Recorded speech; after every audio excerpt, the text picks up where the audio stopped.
Great. Okay, well, welcome everybody. My name's Justine de Jager, and I'm a member of the Board of Directors of the First Unitarian Congregation of Ottawa. And we'll be volunteering with a few other wonderful members of our congregation just to help facilitate the session on the back end. So a quick note on Zoom, if this is perhaps the first time you're using it, or even if it's the 10th and it's still frustrating to you. Just a few things to note. One, I mentioned it earlier, but you can change your name. So if your display name is not what you'd like people to see, you can click on participants at the bottom of your screen, and then a participants list should appear. And then if you click on your name, you should be able to click rename and change your name. We are doing this session in what we call listen only mode. So please, if you have any questions or concerns about Zoom, or if you have questions for the panelists, please enter those in the chat function, and we will get those and we can deal with those and troubleshoot any issues. Your audio video settings are on the bottom left of your screen. Again, if you're having any issues with audio or video, feel free to message and we can try to work those out with you. But those are where those settings are located. Finally, we are going to record this session. So we are going to attempt to highlight the videos of the speakers. So we do recommend that you actually turn your video off such that we can highlight those speaker videos and ensure that that's what's included in the recording. I think that's it for me. Thank you so much, Justine. Welcome, everyone. Good afternoon.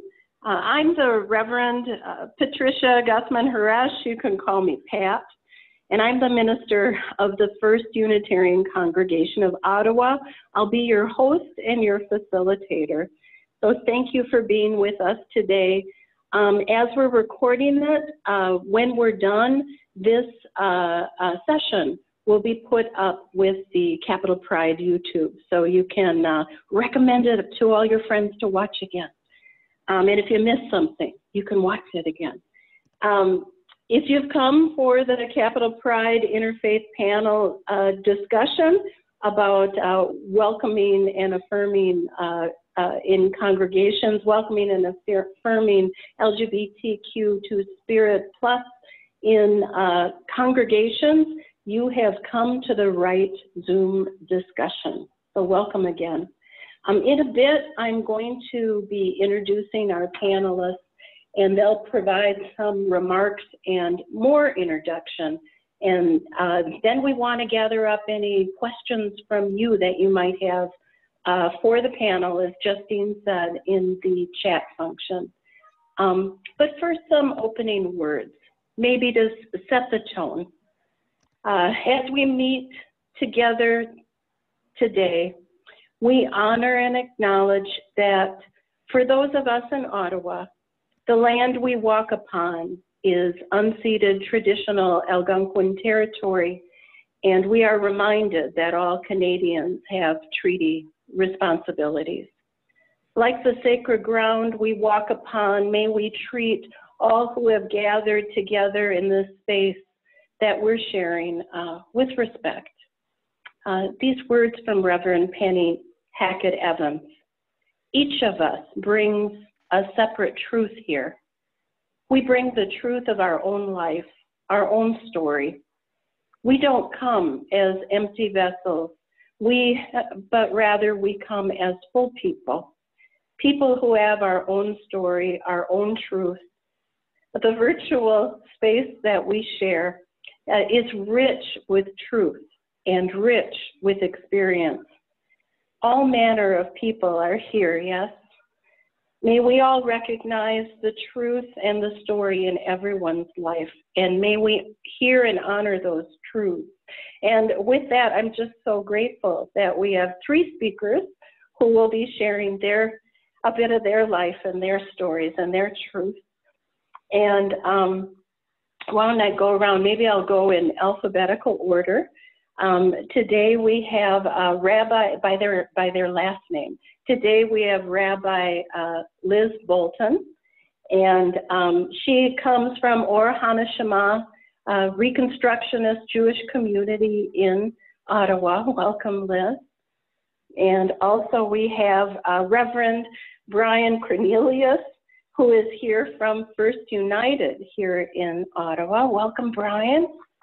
And we have Fazia Talib, who co-founded the Ottawa Valley Unity Mosque, and who I first learned of, I think, through activities of the Canadian Council of Muslim Women, and always inviting interfaith gatherings and conversation, yeah?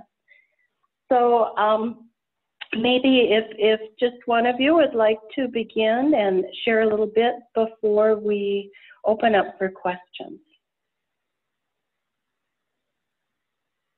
Alphabetical order. So I'm a rabbi in the Reconstructionist denomination of Judaism. I'm a second career person, and when I attended my rabbinical college beginning in 1989, I had no notion that it was going to be possible for me to be a congregational rabbi. Ours was the only seminary in Judaism that had an open admissions policy. Still, rabbis in the field and even in our school remained in the closet. So it's pretty astonishing as I'm looking at the 25th anniversary of my rabbinate to see what the landscape looks like today. So just a little bit of context. For queer, for trans rabbis, and for the ways in which my denomination, Judaism in general, have grappled with the issues of equality and equity for queer people and queer rabbinic and cantorial leaders. Thank you. And you also are in an inclusive congregation, yes? Yes, so our denomination actually has a process for communities to become affirming congregations. Interestingly, it was modeled on a process that the Methodist Church had developed in the 1990s.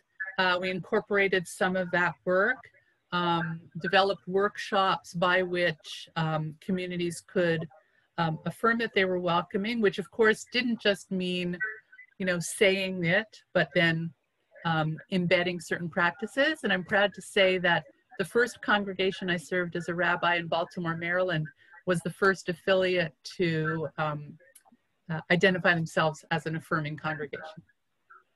Wonderful. Thank you, Liz. And I guess, Brian, why don't we keep going around the circle? If you could say a few words. Yes, great. It's a delight to be here. My name is Brian Cornelius, and I'm the minister at First United Church in Ottawa, situated in Westboro. And I'm very fortunate to be part of a congregation that has been working on inclusion of the queer community for over 35 years now. First United, when the United Church of Canada was really wrestling with the inclusion and of the queer community in the 1980s, First United was one of the vocal and upfront supportive congregations in that dialogue. I became associated with the congregation as a person searching in my own spirituality in 1990, which was about, 30 years ago.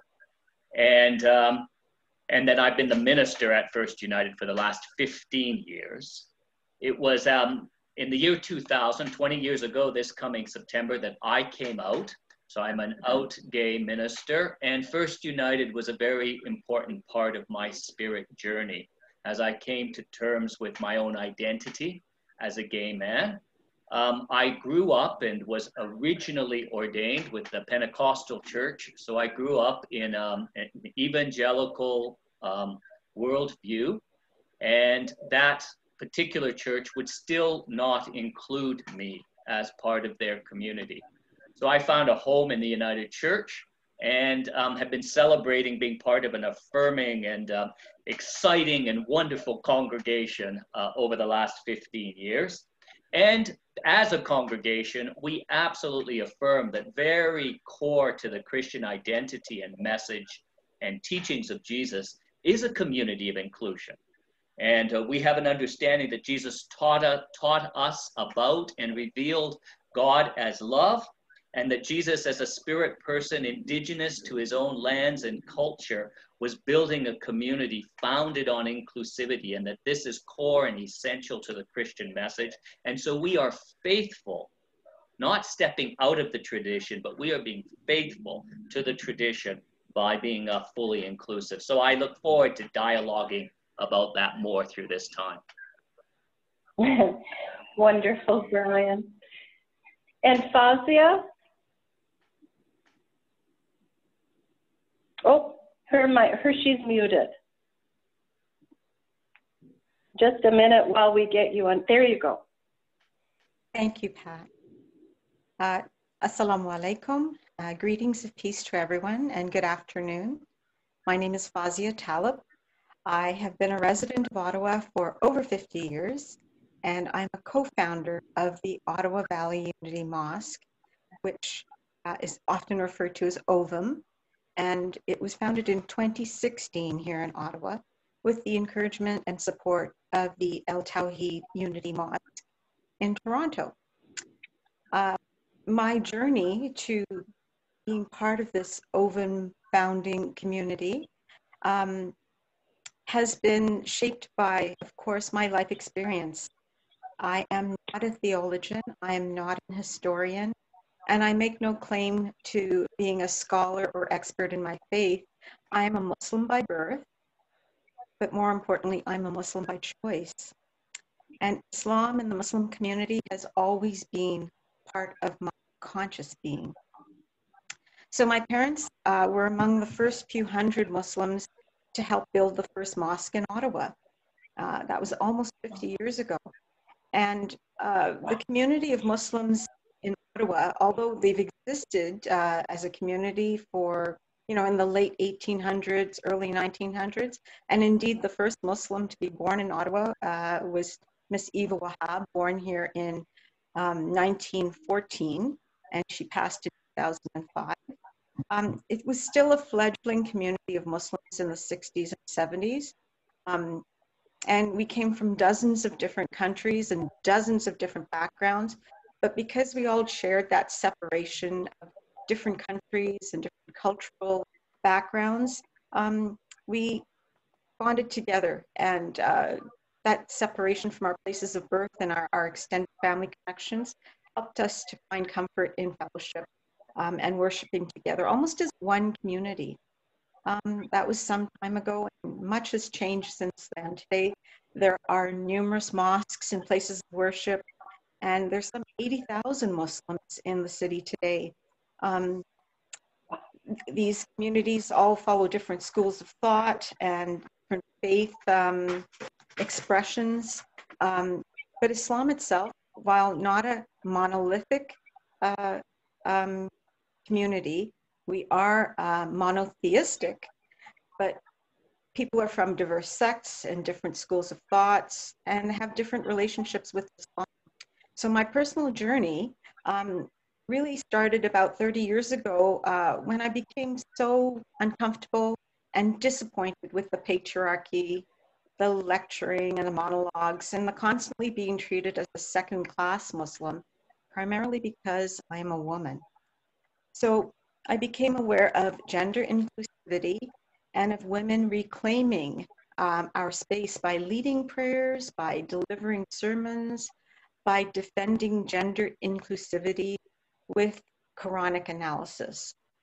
I learned from the writings of such scholars as Amina Wadud, she's known as the Lady Imam, and such other scholars as Fatima Mernisi, the late Fatima Mernisi, Laila Ahmed, Asma Barlas, Zibat Mir Husseini, Aziza Al-Hibri, Laila Al-Mariati, Khalid Abu Al-Fadl, several others, and from social commentators too, like Mona El-Tahawi. Now, these were all people in other countries telling the world how Islam is.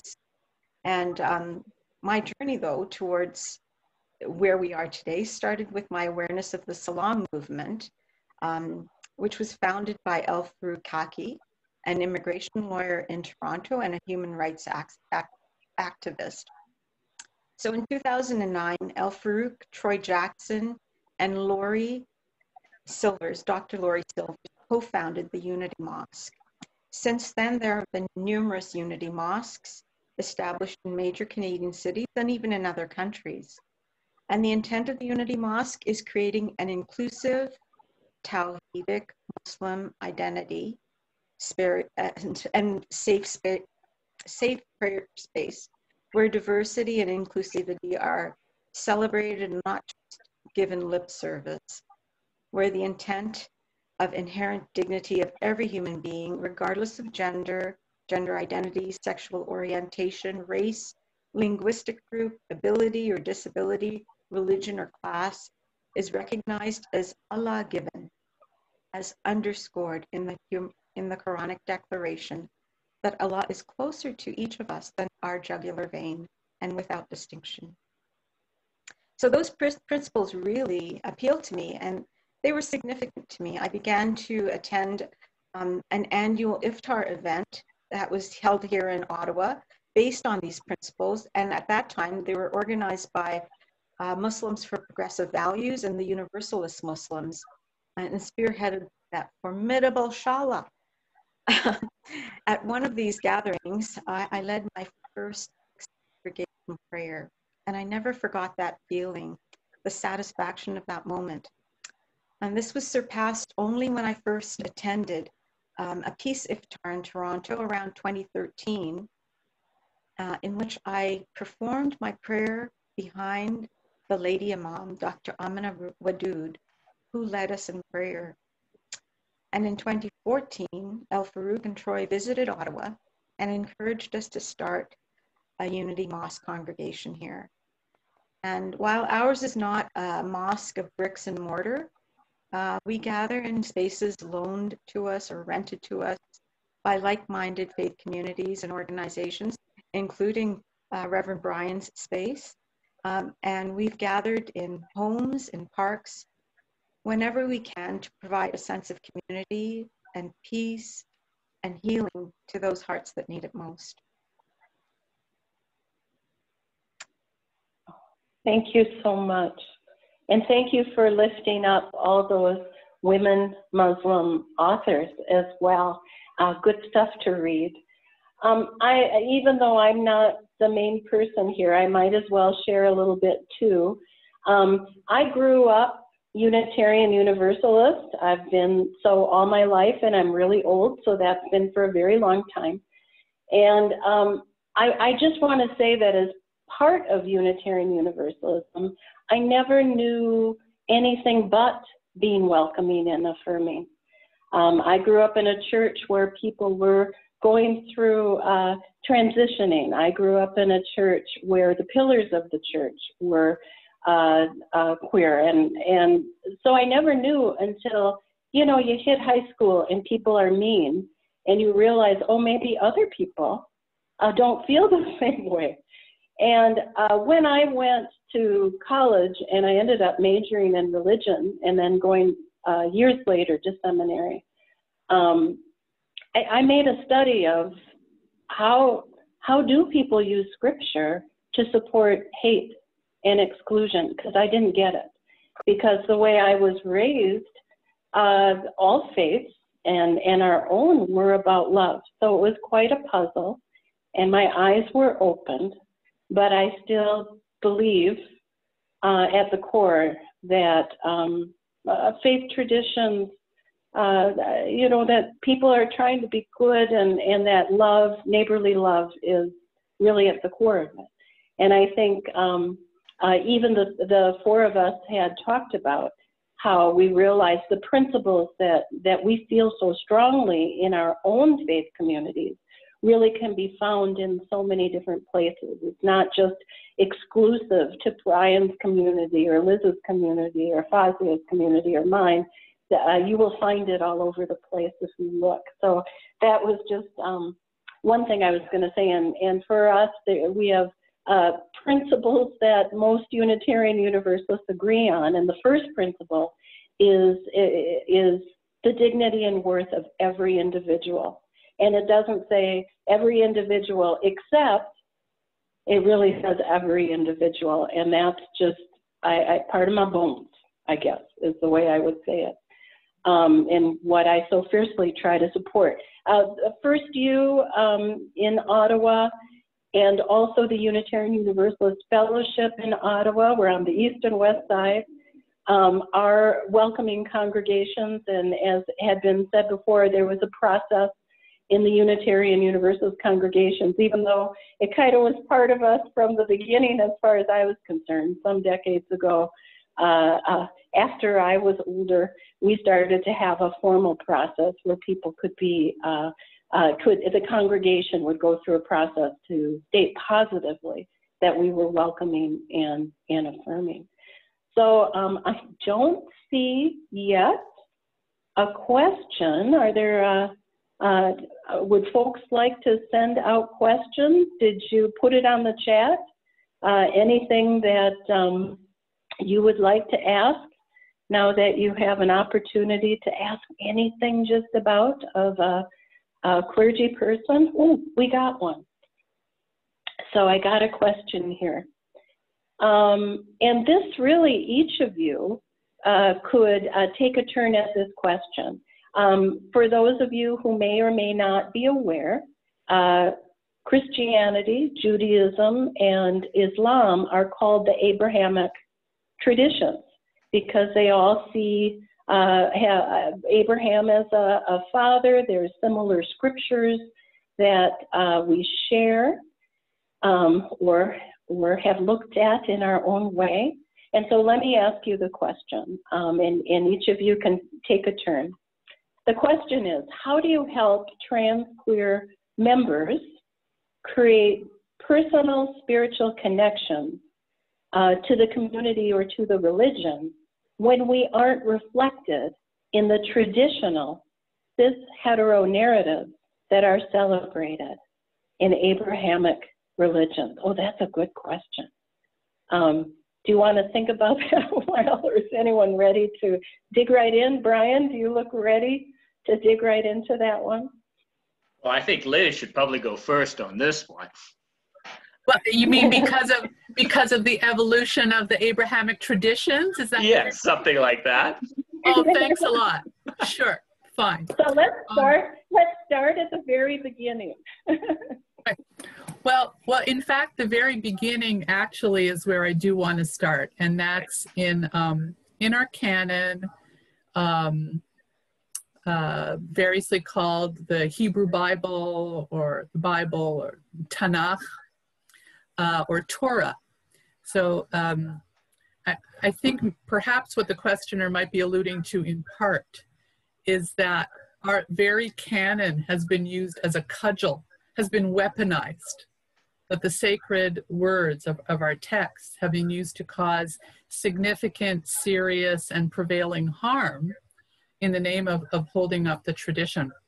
So it becomes imperative right from the outset to wrestle with the canonical text, to wrestle with the sacred text.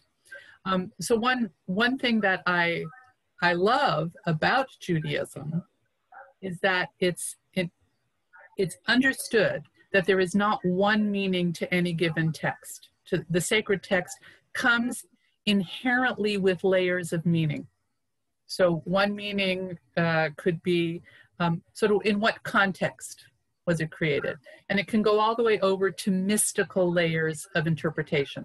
So without delving too much into that, I would say a primary task of a clergy, whether or not they're queer like I am, otherwise connected to our approach to Judaism, is not to hide and cover up and try to excise those damaging texts, but to look at them carefully and with an understanding of the harm they've caused, and providing other avenues of interpretation.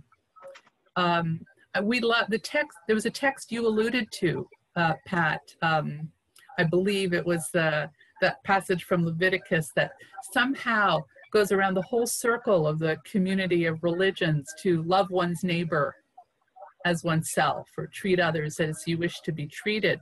Well, we hold that one up, but we certainly don't hold up the you shall not lie with. And I'm not going to sort of quote the whole text. But as I said, I want to go right back to very briefly a text right at the beginning of Scripture.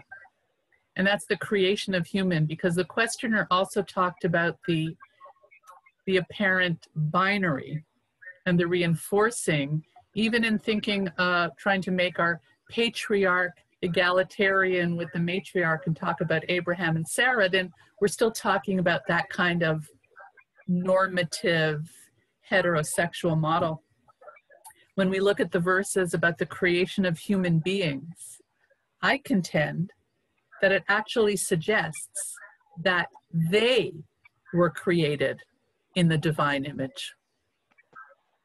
Both looking at the Hebrew text and looking at what is actually said, that a human that embraced all the expressions of gender was the first human. So I'll just leave it there and look forward to hearing from my pals here on the panel with some further thoughts.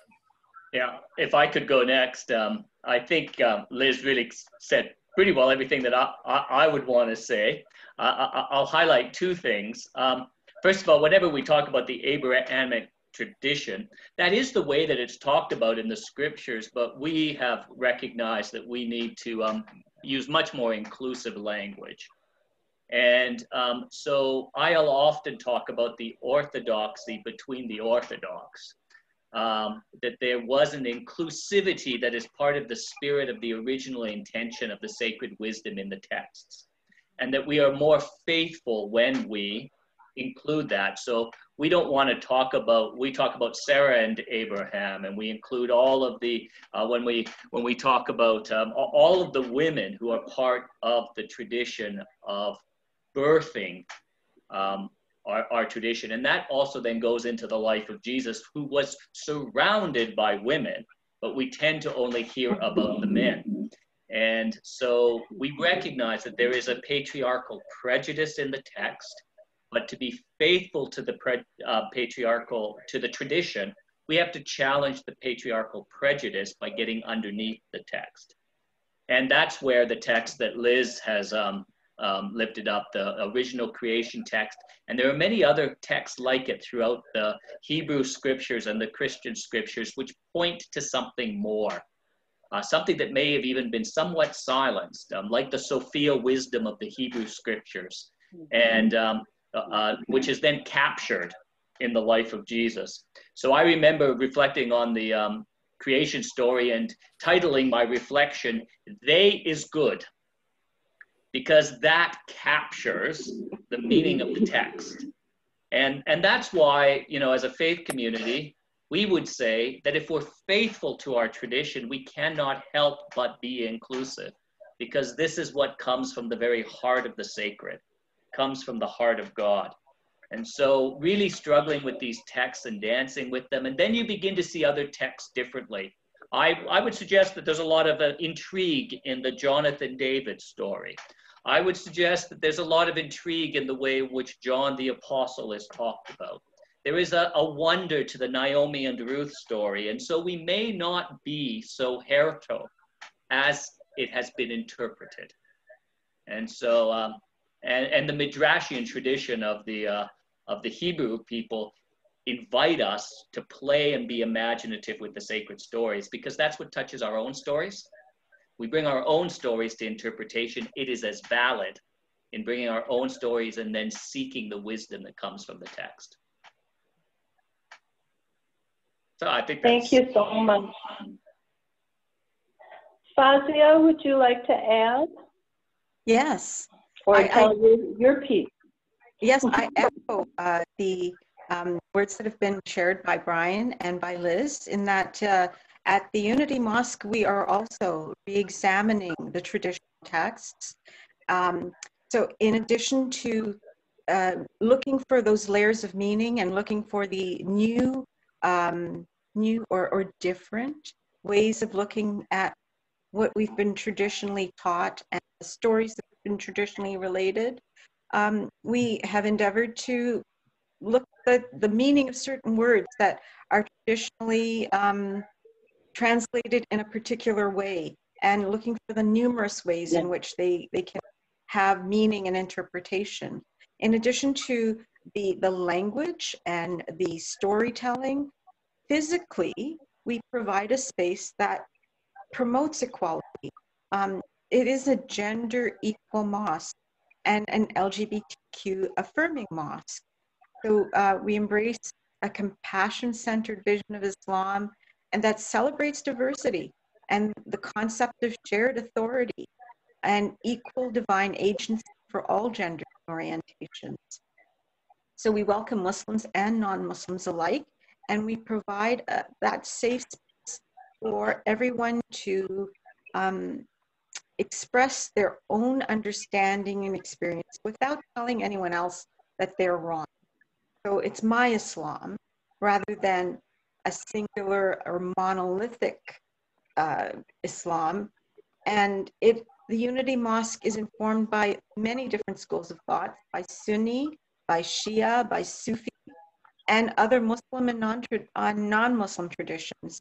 Our goal is to make a positive social impact and to create that space in which people feel safe, people feel brave enough to share, where their confidentiality is respected, and where the different diverse understandings of Islam can be expressed, examined, turned over and reflected upon, and thought over, and done so in a way that's more a dialogue than a monologue. And it's, expressing the questioning of it. So recently, we observed the Eid al-Adha, which is traditionally the Eid or the festival marking the end of the Hajj. And of course, this year, it was a unique occasion, as was the previous Eid at the end of Ramadan. And this Eid is often marked with a congregation prayer, which we did this year for the second time using the Zoom or social media platform. And the sermon we heard focused on the life of Hajar, which was the handmaid given to Abraham to have a son. And the whole Hajj is really centered about Hajar, and Hajar's searching for water to sustain her child between the two mountains. And that is a significant portion of the Hajj.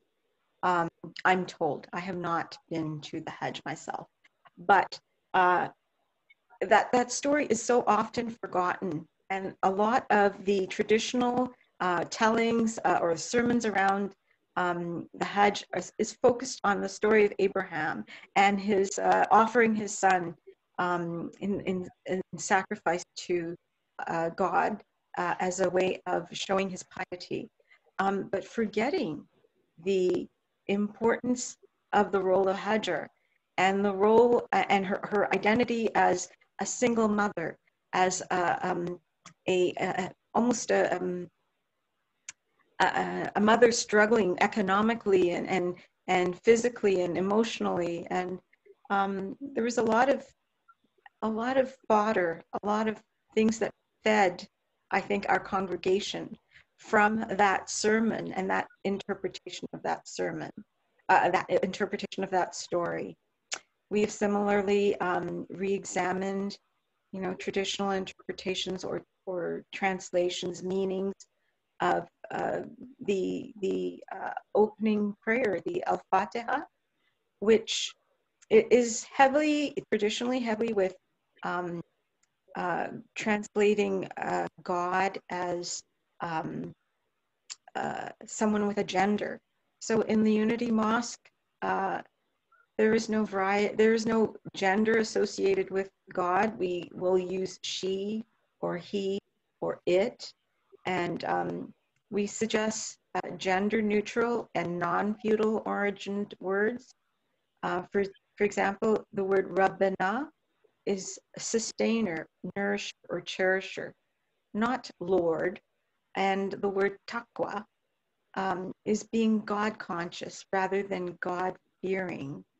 We also suggest that inclusive language be used, and therefore request that people use words like brother and sister, not use words like brother and sister, but rather folks, people, siblings, beloved, similar gender neutral words. And in the sacred space, we pray what's called Meccan style, meaning we don't impose any sort of gender segregation as you would see at some of the traditional mosques. We gather together physically, and congregants stand next to one another however they wish and however they're comfortable, and dress however they're comfortable. So where you may be told at some mosques to, as a woman, to, would you like to cover your hair? We do specifically say, don't do that. And we'd prefer that you don't. That, in fact, we all come with our own understanding of modesty according to our own experiences. And that if someone is not modestly dressed, in your opinion, we refer you to the Islamic injunction to lower your gaze. So this means that the mosque doesn't require anyone to cover their hair or dress in any particular way. And it's more about the cleansing of your heart and the feeding of your soul.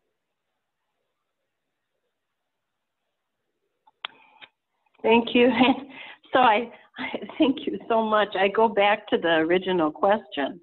How do you help trans queer members create personal spiritual connections when we aren't reflected in the traditional cis hetero narrative? And what I love from all these responses is, well, maybe you didn't learn other things. Maybe you weren't in a space that was open to engaging in those stories in a different way. And just because you were taught in about a cis hetero narrative, that doesn't necessarily reflect what's all really there. And I think that's the other thing that I hear in what each of the panelists said. They're not layering over something that's not there. Within the sacred text, you find that maybe it's not what we were taught about those cis hetero narratives. There's much more to the story, and you can tell all of us have fun engaging in it. So that's one way to respond. Oh, Liz, did you have something quick? I was really inspired by by what both Brian and Fozia described, and I'm thinking of two things in response.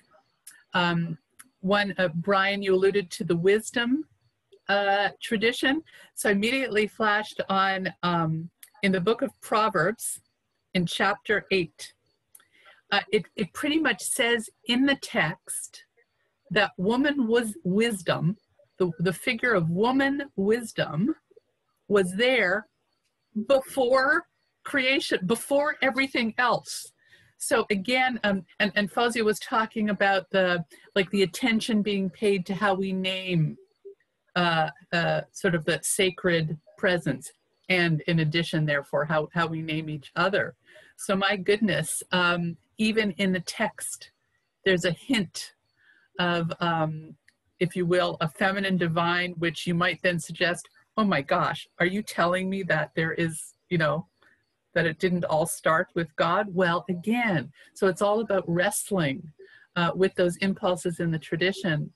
The other thing that Fozia inspired me to reflect on was how in the spaces we address not just how we sit, you know, how we dress, and really meeting people where they're at, but that concept actually comes from the story of the person we call Hagar. And there's a phrase in the book of Genesis, chapter 21, that has sort of the divine presence sees Hagar and tells Hagar that the divine presence sees her son Ishmael where he's at. And this phrase, I mean, that's a translation of the biblical Hebrew. It doesn't say where he's at, but Ba'asher Husham. And that's, in a way, I think what all of our communities, and certainly what our community strives to do, is to meet people where they're at in the spirit of welcoming openness. Yeah, if I could just add, Brian. Yeah, the Hagar story is one that's also very significant in our faith tradition too. And so I think that's why when we come to language and inclusive language, we'll often talk about the faith of Abraham and Sarah and Hagar to make sure that we're including the whole stories, because many stories have been overlooked, including a lot of the prophetic teachings. And so certainly 3rd Isaiah talks a lot about the inclusion of the foreigner and the sexually marginalized. And it is actually very explicit.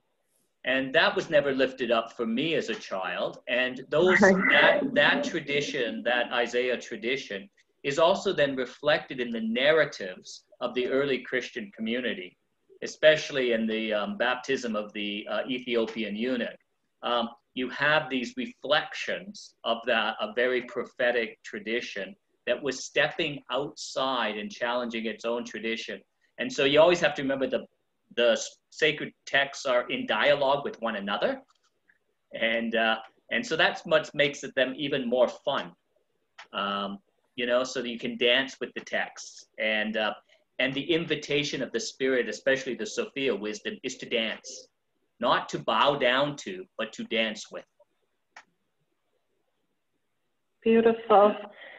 Rabbi Liz, I just have a quick question. Someone had missed when you said in your intro that you had applied to a particular rabbinical school because they would take anyone, maybe even me. If you can just quickly share why it was the maybe even you. Yes? I guess I lied there. So in 1989, when it dawned on me that my path was not necessarily to stay in the classical music business where I was earning my living, but I had that call to the rabbinate. There was only one rabbinical seminary that had an open admissions policy for queer applicants. Only one Jewish seminary that would graduate somebody who was queer. That changed subsequent to our seminary's decision. They made that decision in 1985. In the 1990s, other denominations of Judaism followed suit. So the expectation in those denominations at that time would have been that I would have had to be in the closet, and somehow, I mean, it was inconceivable to me because I'd never not been out. But very specifically to ask somebody who wanted to learn how to be a spiritual leader, to ask them to sort of quash and hide their sexuality while trying to, you know, kind of truly spiritually investigate where they are and how they want to walk in the world. So that's really the specifics of why that was the only place. In addition, the Reconstructionist approach to Judaism, Reconstructionist theology absolutely resonated with my being and where I stood in the world. So it was just a great match all around. Also, my entering class was 8 women and 1 man. Oh. So, and in addition, as things have progressed and evolved since the late 80s and early 90s, all of our institutions, our summer camp, our youth programs have also addressed issues of gender expression and identity, so that there are, you know, a gender neutral and inclusive approach, even at our summer camp with our children and our youth. I'm particularly proud of that. Very cool. I just loved it when my own son went to a summer camp and he came home and he said, Mom, everybody else is talking in a gender inclusive way too. And it was a gender neutral and whatever. And I said, so very cool group. Anyway, so I knew I had raised them right? As a Unitarian messages had gotten out. So here's a question for everybody. Do you have any suggestions for how and I'm presuming our faith communities, can demonstrate their authentic allyship to visitors? And specifically, I wonder how the faiths that you represent are dealing with minimizing homophobia. You know, I guess how you make your message clear, I suppose. Anyone want to take that? In some ways, perhaps you've already addressed some of that. I think, Fazia, the way in which you talked about inclusive language and inclusivity in prayer and other things, but any other input about how we make sure, there we go, what do you got there? No, it may not be entirely visible, but it's one of the, it's a poster that the denomination offers for us to kind of add to our art in the same way that it's really important for us. No, I should say to those who are watching and listening that Orhen Shama, Ottawa's Reconstructionist community, actually meets at First Unitarian in that building. So while we don't have our own building, we do have a space that we can decorate, and this sign is in it. This synagogue honors the divine image in every human being.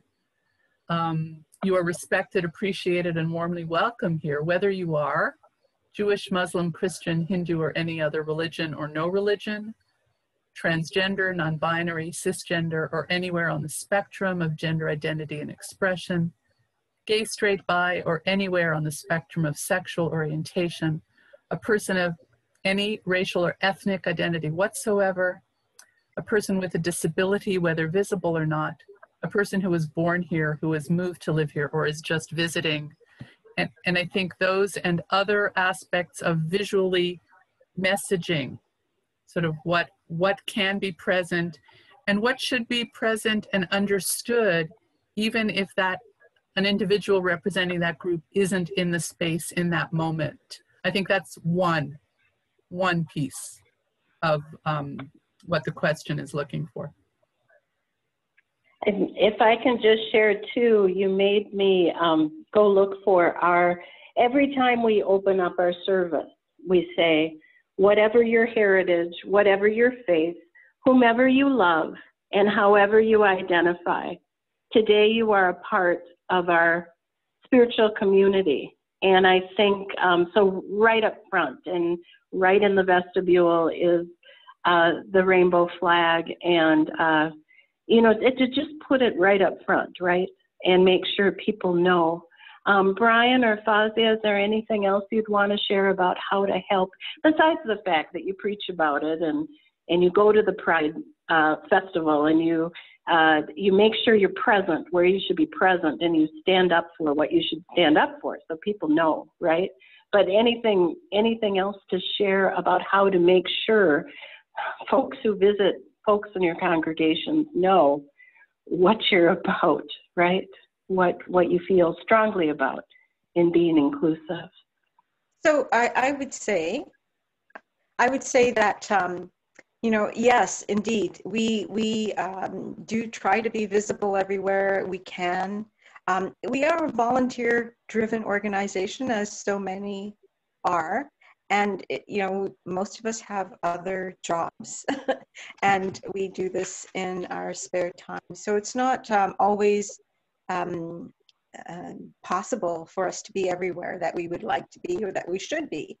But whenever the opportunity does come, the network does, you know, band together. And we keep, you know, furthering our reach through social media has been great for reaching out because it provides almost a safe space for people to come forward who may not be comfortable doing so in their own communities. And in those communities that continue to exist, those traditional places of worship, you do have to allow them to carry on. They come with their own perspectives and experiences on the faith and the stories, and it's either their hearts will be opened at some point, or maybe they never will. But we have the freedom to create our space and to keep building and evolving that space, that both the spiritual, the mental, the physical space, and to grow from that. So we do use an etiquette at the beginning of our events and our services, in which we do go through some of the things that I've already mentioned about, how we assemble and how we will pray, how we will dress, and very similarly language to what I've already used. And we do recognize the Indigenous lands we occupy and the injustice inflicted upon just Indigenous people, and our desire to make amendments. We do include environmental consciousness, and we try to embrace a healing, merciful, and compassionate, forgiving Islam. So those messages appeal to some, won't appeal to everyone. We try to be very inclusive. We try to reach as many. And so sometimes we will get feedback that we will consider and incorporate. I mentioned the 2 Eids that have passed. We partnered with like-minded organizations, one specifically based in the United States called the Muslims for Progressive Values. And we were able to have an amazing Eid congregational service that included representation from 5 continents. So just amazing to behold that. And had it not been for the COVID situation we're in, I don't think we would have been able to have that, to be able to celebrate and observe in that way, and have that sort of reach and influence. Who knows, we may have, but it forced us to find a way to chat. And it was, I have to say, alhamdulillah, thank God, very successful. Yeah. Brian, you might have something to add, but also I'd like to tack on a question for you, because this was specifically to you. Okay. And I think they're kind of related. But so think about in your package what we just were discussing, how to make sure people know they're welcome, and how we're minimizing or fighting against homophobia. But this question was directed to you. Like Reverend Brian, I come from an evangelical Christian faith tradition, but as an adult also found a new home in the United Church. Before COVID, I attended a service with my mother at her church. I walked out during the sermon because its entire message was in fact to argue against LGBTQ, right, at a United Church. And so they ask, what more could I or should I have done? It's kind of tough, huh? Yeah. I would have done the same thing. I would have walked out. The United Church is not monolithic, and so there are different congregations who hold different positions, and it is part of our polity. The United Church of Canada as a denomination is quite clear publicly on the full inclusion of the queer community. So I don't allow myself to be abused. And that's, I use strong language because I find when someone is using the pulpit as a place to denigrate, I, short of standing up and arguing with them, choose to exit. Sometimes I might stay, depending on the nature of the person, and if I knew that there might be an opening for dialogue, I might do that. I guess maybe in 2020, my patience is a little less than it used to be. For me, I'll often try to say, and I think this will come back to the other conversation that we were having. For me, talking about the inclusion of the queer community is so last century. You know, like, really? We're still talking about this? I recognize that there's much work to be done in the same way that talking about Black Lives Matters still matters today, even though slavery was, you know, abolished in the 1800s. So there is considerable work to do. But part of me also wants to not necessarily get hooked into our old arguments, but rather work on how we are embodying and living new faith communities. So when it comes to how do we create that space, we do have the verbal and nonverbal cues. Sometimes it's kind of nice to say nothing and rather have it be the assumption of the norm. And then but what I find most exciting is when you can visually see it embodied in the congregants. So when same-sex couples feel comfortable and safe to hold hands and to put their arms around each other, and when their children are there with both parents, and the more visible we are in just being natural, having created a legacy of safe space allows the queer community to say, this is a place I can touch another and feel comfortable. Appropriately, of course, but you know, that finding ways that we actually embody it in our bodies, as well as in what we say and all of our non-visual cues.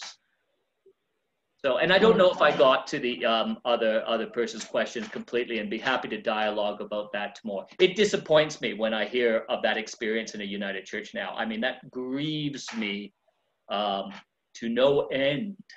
I find that a very great grief. We're also somewhat become a bit of a refuge.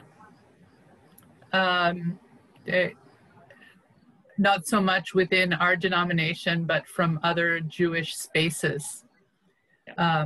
So, you know, and finding that balance for when and how to dialogue, and when and how just to say, that's causing harm. So there are several really amazing organizations in the Jewish world in North America that are addressing the kind of situation that the questioner described, you know, from our communities, providing safe havens for folks who were brought up either ultra-Orthodox or Hasidic Jewish households and sects who don't necessarily want to maybe reject their spirituality, but can't stay there because of their sexuality. It's called Eshel. And there's another organization called Keshet, which is the Hebrew word for rainbow. It's like our flag, that provides lots of guidance and materials to communities who may nominally be progressive or small L liberal, but still struggle with all of those decades, as Brian said, you know, kind of so last century, that some of those social mores and individuals with the congregation may still be struggling. So to have tools and safe spaces for those conversations that need to happen, to explore it without causing harm in the community. Thank you. I think these two questions came from the same person, and I think these kind of come out of, not the last question, but these two questions I'm going to say, I think came from the same person. And I think they kind of are a place we're moving to. One part of the question is, it was someone who left Catholicism in part because they were gay, but now has learned of some queer positive Catholic groups that we are trying to change from within. And so how do we work in solidarity with groups in less affirming congregations, not just Catholic ones? And something you said, Liz, is what I think of is help them find the materials within your own denomination that are welcoming and affirming, and get them to them, and talk about your own experience, and even some of the things we're starting to share. Who are the scholars, Catholic scholars out there who are more in their language, inclusive, and talking about these stories that we're lifting up? That's one part of your question, but there was another part that may, again, I'm thinking it's the same person, but maybe not. I'm currently part of a non-affirming Pentecostal congregation. So it was exciting to hear about Reverend Cornelius's experience with charismatic Christianity. Despite the doctrinal indifferences or differences, I presume they wanted to say, I have with my denomination view on the LGBTQ plus community, I really do feel like I have a place and a purpose to fulfill within this community of faith. Do you all have any words of encouragement for people of faith who choose to continue to worship in non-affirming environments? Any way to help buttress this person? I think maybe I'll give a shot at that. I would say, good for you. I want to completely affirm that choice. It was a choice I even wrestled with at one point, whether or not to stay and be involved in change processes, and it didn't work out for me at that time. I do think that there is a cultural shift that has occurred over the last 20 years that is very significant, which actually holds out great opportunity within the more traditional evangelical or Pentecostal circles. And I know of some communities that have actually become affirming. And so the spirit is amazing. And I'm a spirit person. And so to actually believe and to trust in that. So I always encourage people to listen to their own inner wisdom, to find, to be in the place that feels right for you, and to find the judicious and prudent ways in which you are able to be a witness in that space. And perhaps always to make sure that there are some other supports outside the community, that if you have a really bad day or it goes bad, that you're able to keep grounding yourself so that you can really be present in that community. So finding those other supports. So I want to completely affirm that choice, because that's in fact how it changed. The United Church wouldn't be where it is today if it were not for all the gay and lesbian and allies who stood strong through the 60s and 70s and 80s in order to create that context. And so this is your calling now. And so that's affirmed, and I want to be completely behind you on it. Being loving and affirming is infectious, right? It's kind of hard. If that's just your way towards other people, right, to complain about that. I do want to make a clarification. I'm so, the person wanted to make sure you knew it was her mother's Baptist church, not a United church. Oh, okay. That had the, okay. Good, that makes me feel better. So you can feel better. I want to do one more question. I'll just say to that, my mother always invites me to her church, and I just choose not to go. There you go. And I think this one might be especially for Fazia to start on. And I think we all, you know, sometimes when I say a minister among a group of new people, they just don't even know how to respond, right? Uh-oh, should I put my drink down or whatever it is, right? So here's the question. How do we challenge the narrative within queer and trans communities that religion or religious practices, such as choosing to wear the hijab or to engage in prayer or even to just be at church, right, is inherently anti-gay or anti-trans? And I'm sure, Fazio, you really have to battle that all the time to say, no, we are inclusive, yes? Yes, yeah, we do, you know, keep reaffirming what we are about. And I have to say, you know, I'm on a journey of learning and developing and growing my own understanding of the LGBTQ community. So I've been blessed to be able to ask the questions when I'm in conflict or in doubt and uncertainty at times of uncertainty. I've been blessed to be able to ask those questions, and I think that is the key of providing that space that is safe for those things to be discussed and those things to be addressed. And yes, there are areas in which you cannot win that battle. You won't be able to persuade someone.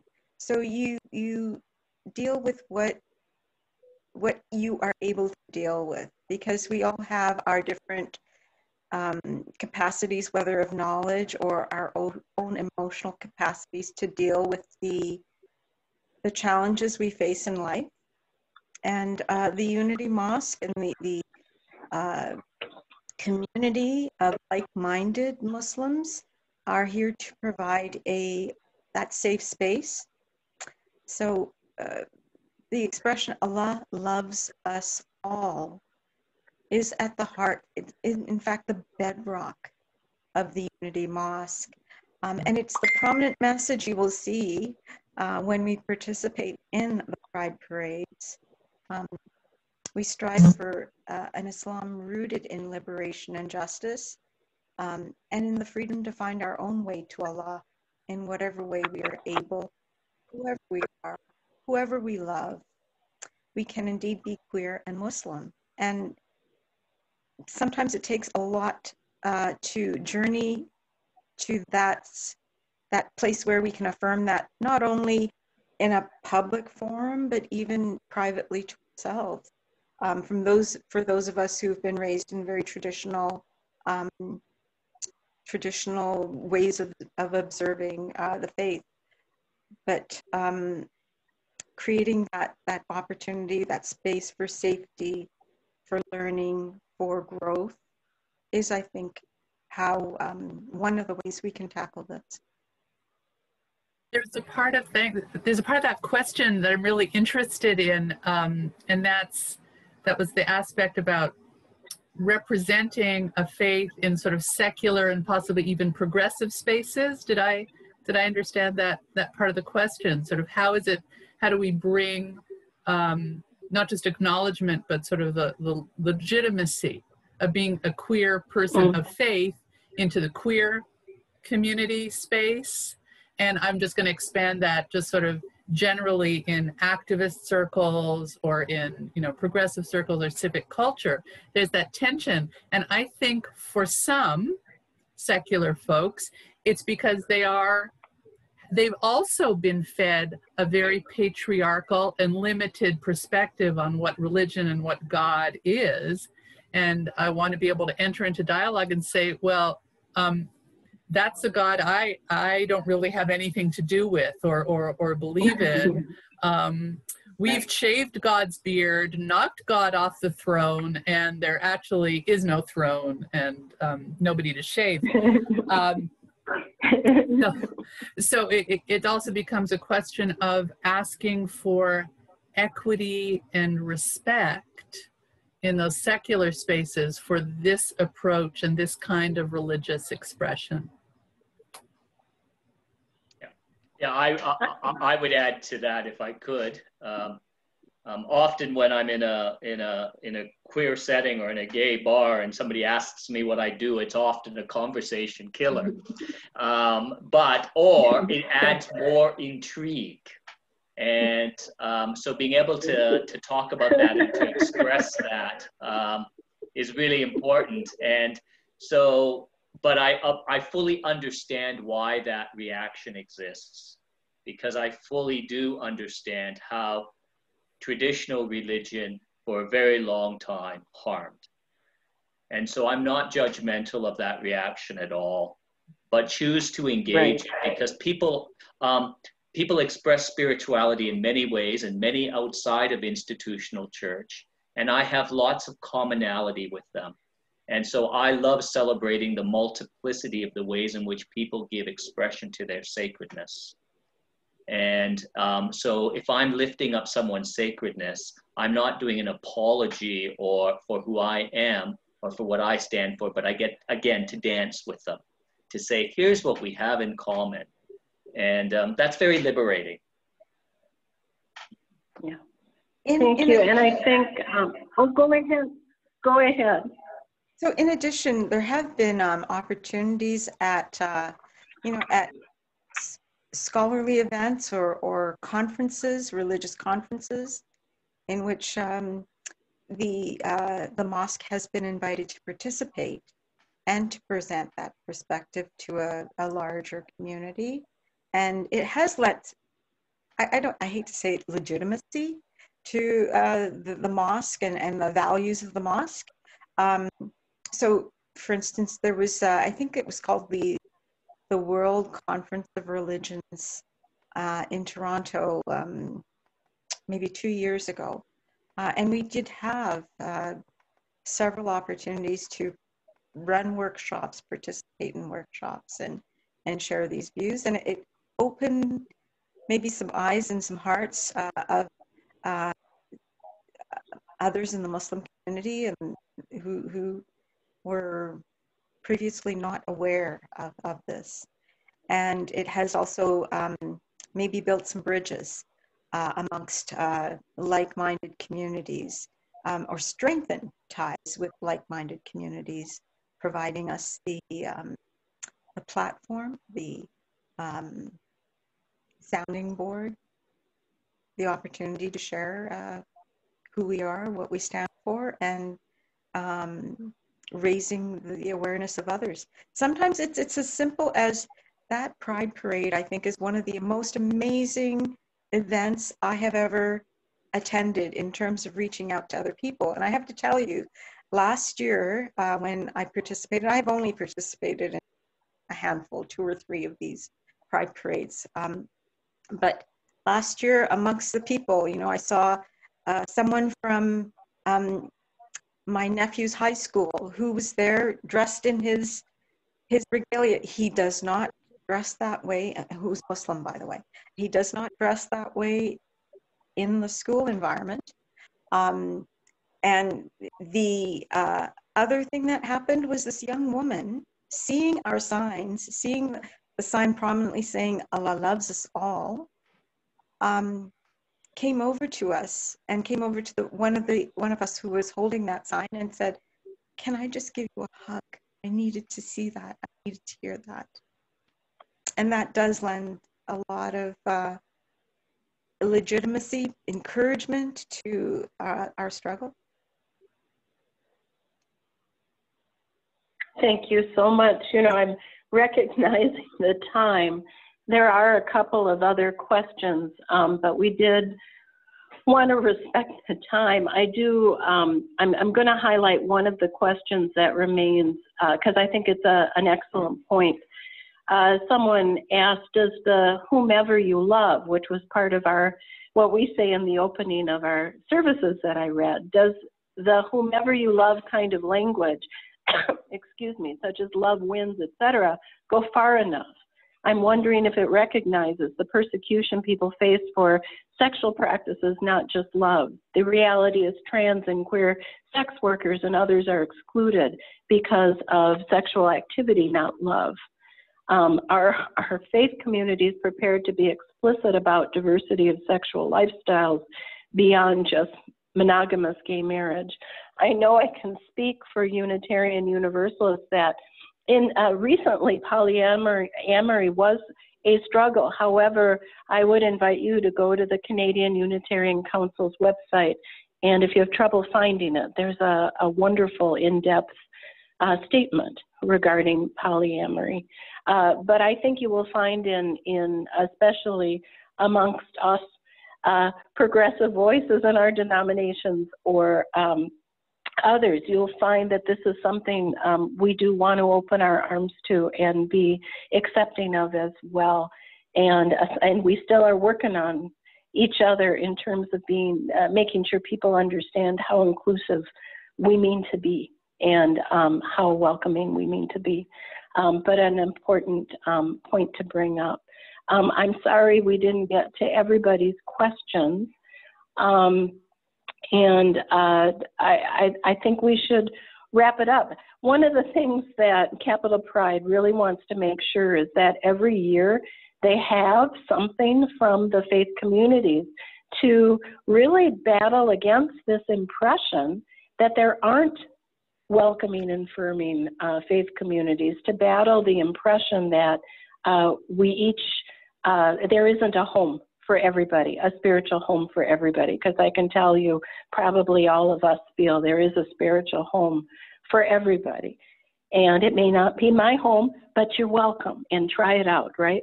But we do believe that there is a spiritual home for everybody. So this was recorded. It will be up on the Capital Pride YouTube site. You know, if you have friends who are discouraged, maybe just hearing us talk about this will help to encourage them. And I do believe on Sunday there's going to be another event, I think from a Jewish perspective. I'm trying to remember if there's other events, but I so appreciate all your questions.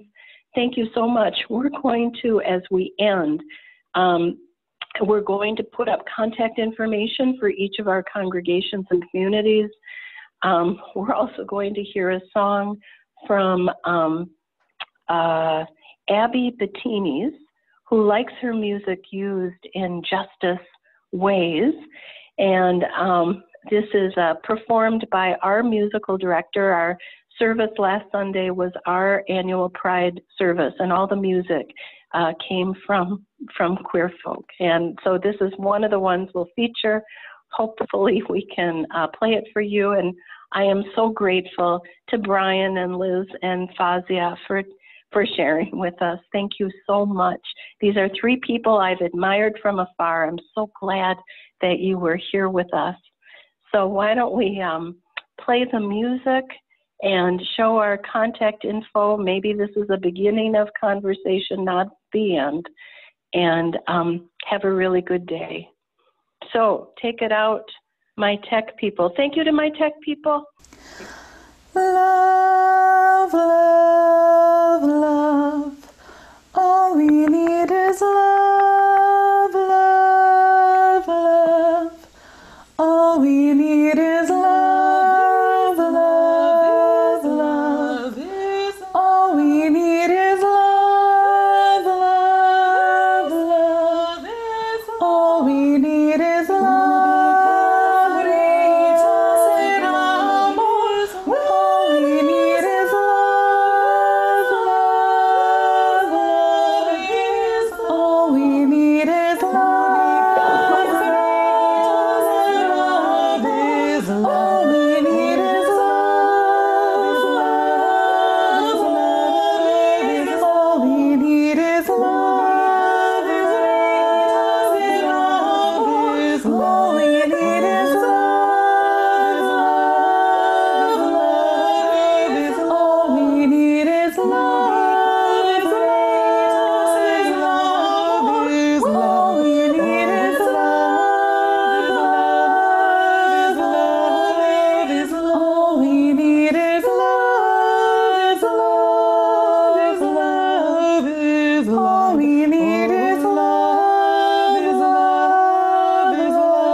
Bye now.